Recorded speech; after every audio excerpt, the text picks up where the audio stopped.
Hi, I'm Ed from the Bike Project, and we're here today interviewing Ned Boulting, TV, pro cycling commentator, sports journalist, author. I was looking for a really good introduction for Ned, and I found it in the back of the Road Book, which is kind of pro cycling almanac, which is edited by Ned. It is heavy, and it reads like this. Ned Boulting is a cycling broadcaster and author. He has published a number of books on cycling, including How I Won the Yellow Jumper, the story of his inauspicious start to covering the Tour de France. Since his journalistic debut in the race, he's gone on to cover a total of 17 tours to date, taking over commentary duties for British television from Phil Liggett in 2016. And there's so much more to unpack there. And it's a big question, Ned, but how does a boy from Bedford, who is obsessed with football and darts, become the voice, I suppose, of professional cycling in the UK? Well, thanks very much, Ed. Thanks to the Bike Project for inviting me on. Yeah, that's quite a simple sounding question that's actually got surprisingly, the answer is surprisingly revealing in some senses in what it tells us about the appreciation of the Tour de France worldwide and also in this country. Firstly, it was just pure chance, I think. I knew nothing about bike racing, never seen a bike race whatsoever before. This is in 2003. And so ITV inherited the broadcast rights for absolutely nothing. So they kind of looked around the offices and kind of figured out who they had who's a kind of bit of a spare part. And I was a football reporter at the time, had been for a number of years, and they just went, do you fancy going and doing that bike race in France then? And I thought, well, I might as well, because it sounded like, a month of just mincing around France with a kind of bottle of wine and a camembert in a basket and flowers in your ears and kind of, penning a bit of poetry and sitting in roadside cafes. It sounded like an idyllic sort of canal holiday in France. I had no idea what I was about to let myself into, but I found out pretty quickly. So for the month of my first Tour de France, I had no idea what was happening, but I did know one thing, and that was that I'd fallen, very quickly, very deeply in love with this mad event that I didn't understand. And I think, so to cut a very long story short, because I appreciate I'm rambling along already as if I'm commentating on a 6-hour stage of the Tour de France. You alluded to a book that I wrote, about 10 years ago, actually, called How I Won. Where is it? There you go. How I Won the Yellow Jumper. And for those eagle-eyed people, you'll notice I've used the wrong word there. Yellow jumper. It's not a yellow jumper. It's the yellow jersey. And the title of the book is based on my first day broadcasting on the Tour de France when I wrongly called the yellow jersey the yellow jumper. The reason I'm mentioning that now is because this book sold at, I'm blowing my own trumpet or anything. It was a surprise success because I think a lot of people in this country discovered the Tour de France and cycling, road racing, at precisely the same time I did. This was and I'm sure this is a subject we'll touch on, this was the zenith of the Armstrong years, 2003, the absolute apotheosis of Armstrong, who was suddenly, he globalized the sport. And then off the back of that, very quickly off the back of that, we started to get British success, which changed, the grammar of the event entirely. So I got lucky. I got lucky to join in this fantastic event at precisely the time when it was about to go nuclear in all sorts of different and interesting ways. And lots of people followed me on that journey. Great. I think something really interesting that ties in with the work we do at the Bike Project is with your journey is we're working often with people who are brand new to cycling, and we've got projects of people that are kind of stepping outside their comfort zone for the first time. So what were those early days like for you? Obviously you alluded to what happened with the calling it the yellow jumper. But yeah, what were those early days in the Tour like for you? Well, I was grappling with, by the way, before I come on to answer this, can I just say, one of the reasons I was so thrilled to be contacted by the Bike Project is because about 3 or 4 years ago, I dropped a bike off in your London workshop, and my daughter didn't want any longer. And I was just so impressed with the welcome I got there and the explanation about where the bike made it. So, it's a fantastic project. If you talk about athletics and the Olympic Games, you kind of you watch someone doing the high jump or the javelin. And actually, for all the nuances and complexities, at a very basic level, it's incredibly simple to understand, isn't it? Who can run the fastest, who can throw the javelin furthest, and who can jump the highest? With the Tour de France in particular, none of that kind of obvious simplicity struck me as evident. All I saw was complexity, you know. The fact that the rider at any given moment who you see on the front is precisely the rider who will probably finish last, because you can't win if you're on the front. You know, that's just a matter of physics. That was weird and took me a long time to understand. The fact that every single stage, and there are 21 of them with 2 rest days, is designed differently to suit a different kind of rider and a different kind of team, blew my mind. So I couldn't get my head around the fact that the guy who won the first 5 stages, because they were all flat sprinters stages, wouldn't end up winning the Tour de France, you know.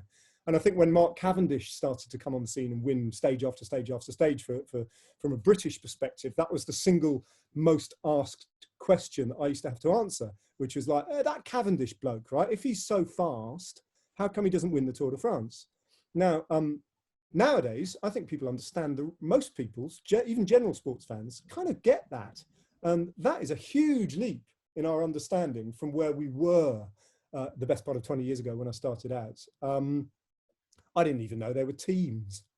I mean, I literally didn't know there were teams. I just thought I honestly thought it was people just racing their bikes. Amazing. Just bringing it closer to home, what do you think the kind of British athletes in this country, how did they change? What you said, obviously starting with Mark Cavendish, Bradley Wiggins, Chris Froome, Geraint Thomas moving on. How has that kind of changed the landscape of cycling in this country? Because I think something we'll talk about in a second is actually how the UK becomes more of a cycling nation on the public roads. I spent the month overseas in France. 2008 was when Cavendish started winning. And he was winning not just in a way, he was winning in a wholly unusual way for British sports people. It wasn't kind of edge of the seat, flaky wins. It wasn't last minute, you know, just about getting away, snatched, you know, victory from the jaws of defeat type winning. It was ruthless in a way that you could compare with Tiger Woods or Michael Schumacher in other sports, or Roger Federer. You know, maybe he was just dispatching the opposition as if they weren't there. He was saying before races that he was going to win, and then he was winning. He was quite, you know, kind of, it was just brimful of this confidence, and backed it up with his, in a way that was very, very un-British. I mean, I was captivated by seeing that happen. I never in a million years thought I would see a British stage win, literally. You know, 2003, we had David Miller. He was the only British rider at the Tour de France. In 2004 and 2005, there were none, not one. You know, of 198 riders, not one of them was British. And then a couple of years later, along comes this kid and just, you know, changes everything. That said, he was winning bunch sprints, which are a peculiar discipline within this traveling circus of the Tour de France. In many ways, sometimes these two races get fused, and that's when it just blows your mind. But very separate discipline. So I'd appreciated what he'd done for a number of years, but I still thought there's no way I'm ever going to see a British yellow jersey, you know, and take that all the way to Paris. And then I was wrong, you know, proved wrong on that front, and not just by Wiggins, but also by the extraordinary Chris Froome, who's the greatest stage racer of his generation and the most underappreciated athlete ever to represent Great Britain, even though he's kind of Kenyan. And then to follow it up, you know, just toss in another one with Geraint Thomas, and then having the Yates brothers, you know, 2 potential winners, one of whom will win the Tour de France this year, Adam Yates. Yeah, it's kind of mind blowing actually, and it's bored everybody else senseless outside of this British bubble. How in the UK do we kind of take this energy that we've got around cycling and our new kind of found love for cycling with what is happening right now? You know, like we can see all around us bike shops. We have a bike shop ourselves, running at absolute capacity, struggling to get hold of bikes to sell. How is that going to change the landscape? How is that going to change the kind of landscape of cycling in a city like London, London, and what are your thoughts on that? Well, I mean, I think precisely initiatives like the Bike Project are at the vanguard of kind of effecting a cultural shift in how bikes are understood. So, you know, once again, that blowing smoke where it shouldn't be blown, I kind of, you know, really appreciate what you're doing, because it's kind of counterintuitive to the way that British cycling culture has developed. So in a strange way, in terms of active travel and participatory cycling, which is probably I'm equally passionate about now, we're having to deal with a kind of slightly messy legacy of those exceptional years from 2008 culminating in 2012, the golden summer of 2012, when Wiggins brought the yellow jersey back, and a week later he'd won an Olympic gold medal. See, that summer, you know, you can look at the statistics. You will see a spike in the sales of high-end road bikes. So you're talking minimum spend £1,000, average spend £2,500, that kind of thing, right? So everybody wanted to be Bradley Wiggins at that point, and that's great. And I think that's a wonderful thing. And you know, it was entirely appropriate, but it wasn't a sustainable, you know, level of spending on bikes. And at the moment, with the increase in unexpected expressions of cycling and different people being activated and getting back on bikes after many years, what we're seeing in London at the moment is a glorious mixture of all sorts of different types of people riding and all sorts of different types of bikes. And the mammals, if you like, the middle-aged men in Lycra that I've just described to you, are kind of one group. They're one tribe within that, but they're not the dominant tribe any longer. And so, you know, that's what we need to build on. But you're not going to access, there's 95% of the population of this country are not going to want to be Bradley Wiggins. And if that's all they see from the cycling community, then we're never gonna crack that particular nut. So it's every country has its own different expression. You know, likewise, we're not going to turn ourselves into Holland overnight. That's wholly unrealistic. We are where we are, and we have to deal with who we are. So we have to embrace the mammal, not physically and literally, because they're often quite smelly individuals.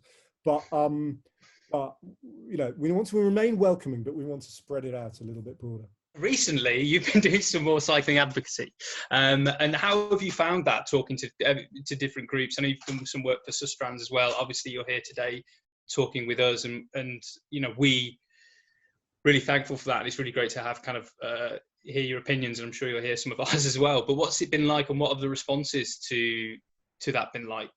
I think we need to be much more sophisticated about it and engage on a micro level advocates and influencers in every workplace and every environment, on every street, you know, so that if you're the only person in the office who rides to work, then find a way, make it your duty in a way to influence people positively and allay their fears, because there's terrible fear about how dangerous roads are, which is not borne out by my lived experience. Really isn't, you know. So that's it. So I think just blaring away through all the usual channels and talking to each other on Twitter is neither here nor there. It's not going to change a damn thing. I think we've got to be much more sophisticated about it and much more adaptable and clever. Yeah, one of the programs that we run here is Bike Buddies. That is a program where we pair up our beneficiaries, refugees, asylum seekers, with a local cyclist, and we've got a few of them on the call tonight as well. And it is, you know, whilst it's not quite getting out someone on the road who maybe spends all their time driving around hating cyclists, but it is like you say, allaying those fears and getting people on the road, realizing that it isn't isn't as a terrifying place as it can seem at first.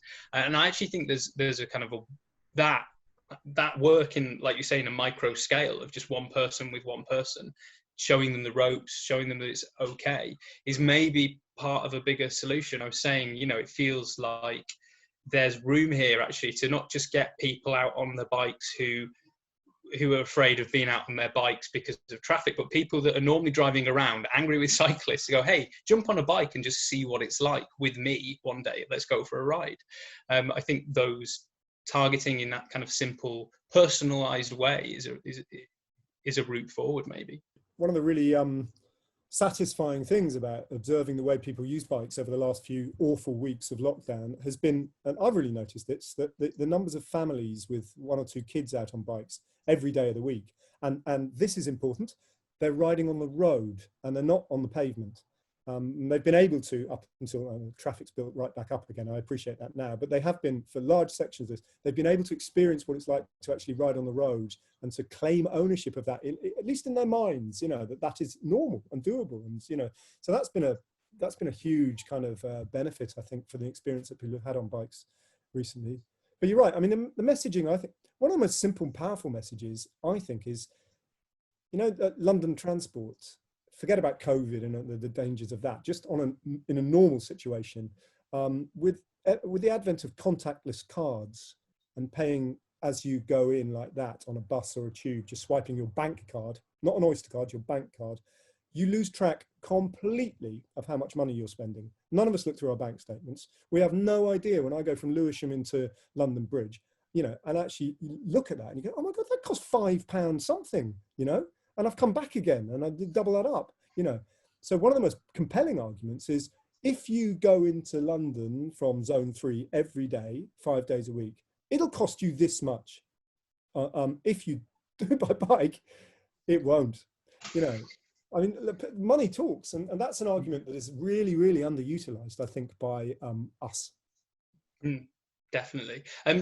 Just to mention to everyone else, feel free to start putting any questions in the chat as well, and I'll just kind of ask maybe one more kind of pertinent one for us, and then feed into your questions. Is that all right with you? Does that work? Yeah. Oh, actually, this is a good one. COVID is an opportunity. More recognition that using bikes as part of the solution is happening. Work, health, social access, finance, etc. is brilliant. But what's going to happen when it rains? Well, I mean, that's another thing a bit like, I think it's another thing a bit like, aren't the roads terribly dangerous? What happens when it rains is a good question, but it doesn't rain that often.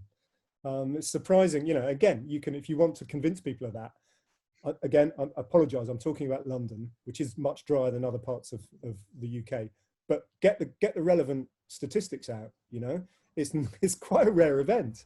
And normally if you wait half an hour, it's stopped. And you can get waterproof clothes, and you can get panniers, which are completely waterproof, and put a change of clothes in your panniers. And, like, you know, it is possible to change in toilets, even if you haven't got showers at work. You know, just flex up your thinking a little bit, you know, take advantage of this opportunity. The bizarrest thing that you've ever seen on the Tour de France, such as a swarm of bees interrupting the peloton, you know, just to lighten the mood slightly. I think, was it 2015, where Chris Froome on Mont Ventoux was left without a bicycle, so he had to carry on running. I think it was 2015 or 2016. In 2018, there was, my favourite of all in some ways, there was a demonstration, old school in Road de France, by some local farmers in the foothills of the Pyrenees who had a grievance. And this is, you know, historically, this happens on the Tour de France almost every year. And they try and bring the race to a halt. And the gendarmes, there's only a few demonstrators, like a dozen of them, and a troop of gendarmes turned up and cleared the road of these hay bales and everything that they put in the road and held the protesters back. And it all kicked off a little bit, and the peloton was getting closer and closer and closer, but the road was clear. Just as the peloton drew close, it did get a bit lively between the gendarmes and the protesters by the side of the road, and a gendarme tried to pepper spray one of the protesters, and pepper sprayed right into a prevailing headwind like that. So the spray just came back, missed all the protesters, got his colleagues, and then spread out, fanned out to basically engulf the peloton of the Tour de France with pepper spray at the moment it passed through. And that stopped the race. For about 20 minutes, riders had to stop and wash the stuff out of their eyes. So basically the gendarmes did exactly what the protesters had failed to do. It was completely remarkable. Amazing. I remember all of those. They are brilliant, and I'm really pleased that your pick this year is Adam Yates for the Tour. He's from my neck of the woods. He's one of my boys, so I'm praying one of them will win it. We got one fun little question come in. I don't know if you will have the answer to this from Emma. What bike do you have, and what's your personal record up Vickers Hill? Vickers Hill. God, I would never time myself up Vickers Hill, which is just over there, by the way. I have got well, how many have I got at the moment? I've got 4 bikes. I've got 2 Bromptons, one with proper skinny little racing tyres that I take to the Tour de France and I ride up and down the finish, the last climb of the day, every day sort of thing. And I've got my town Brompton with the solid tyres. I have got a Boardman carbon bike that Chris gave me a number of years ago in 2014, which it weighs absolutely nothing, and I very, very seldom use it actually because I don't really do that kind of riding too much anymore.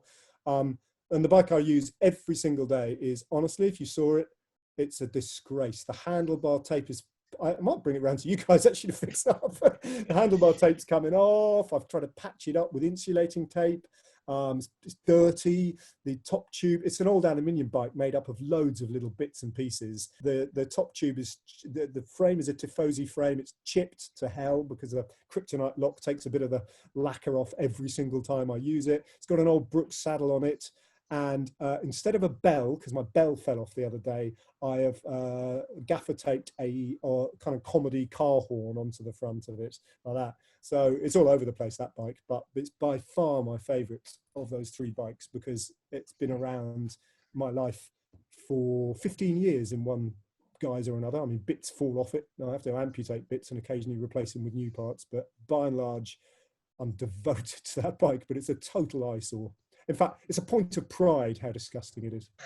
I'll just ask one quick final question. In all these years so far in working in cycling, what would you say, and this might be a really hard question, but what or if anything comes up as one of your fondest memories about the sport or just about cycling in general, or just something that might kind of come to you just so we can end on a lighter note? In 2004, a relatively unheralded young rider from a very small French team accidentally, and I say accidentally, but he gained the yellow jersey on stage 5 of the Tour into Chartres. And he did so because he was deemed to be a complete irrelevance.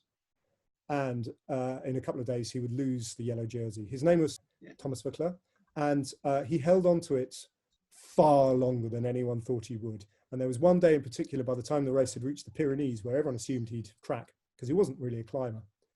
And he held on a big climb called the Plateau de Bay in a manner that took my breath away. There was a big battle for the overall victory that was happening somewhere else on the mountain, but no one cared what Lance Armstrong and Ivan Basso and Jan Ullrich were doing, because everyone was looking at this little kid with a very idiosyncratic cycling style. It's a blistering hot day.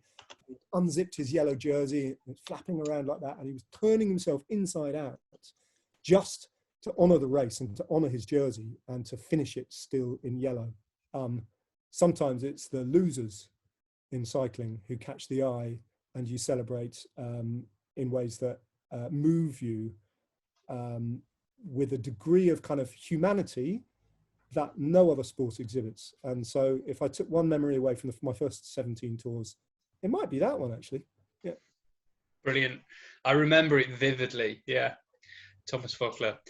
Look, thank you so much for joining us, Ned. Our kind of hours up. I could probably, speaking for many people here, could talk to you about this stuff for hours and hours, but we've all got lives to go and live and ice cool drinks to go and drink. Thanks for turning up, and thank you to all of you. Keep up the good work, and if I have another bike that I'm going to get rid of, I'll bring it round. If you want the bike fixed as well, Ned, I'll do it. It's fine. I'm one of the mechanics there. So, yeah. You're too busy. I'm a mechanic. It's all good.